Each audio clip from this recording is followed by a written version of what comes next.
Hello, my name is Daniel from Punchline Theatre, and I am the writer and the producer of Matahari the Musical, which is coming to the Edinburgh Fringe this year.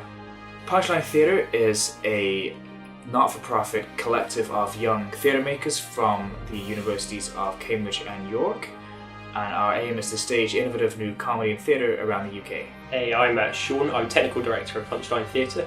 My main role is I take the show that Dan writes and transport it into what you see on stage, so looking at set design, lighting design and sound design. Will Seaward is our director for Matahari. He's been directing for a number of years, including Cambridge Footlights Panto and Bouncy Castle Dracula. The rest of our team includes Christabel, who's one of our producers, and Mike, who's our Associate Director. So, Matahari the Musical is a reimagining of the wartime dancer and alleged spy Margarita Zella, also known as Matahari, her stage name. And it was alleged that she was a double agent either for the French or for the Germans. Nobody's quite sure, and this musical isn't quite sure either. So Matahari the Musical is the third part of a trilogy of comedy historical musicals after Guido, the Gunpowder Treason Plot, and Jack and I, the Jack the Ripper musical, in which we try and explore, reimagine the lives of famous historical anti-heroes.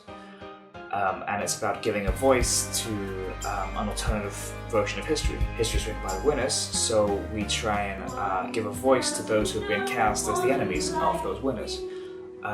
And we try and explore the human side and reimagine it with different character traits, which has been fun from a creative point of view and for the audience.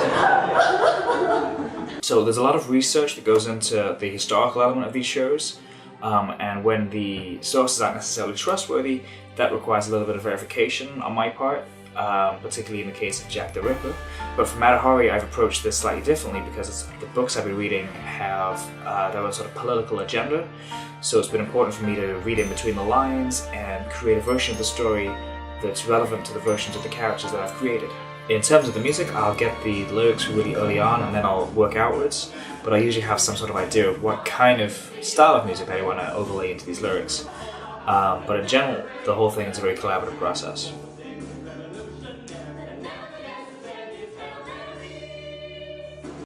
Funding is one of the biggest barriers we have to overcome in terms of taking our productions to stage. It takes quite a significant amount of resource for us to raise the funds necessary to be able to get a production up to, say, the Edinburgh Fringe, so any help we can get is always appreciated.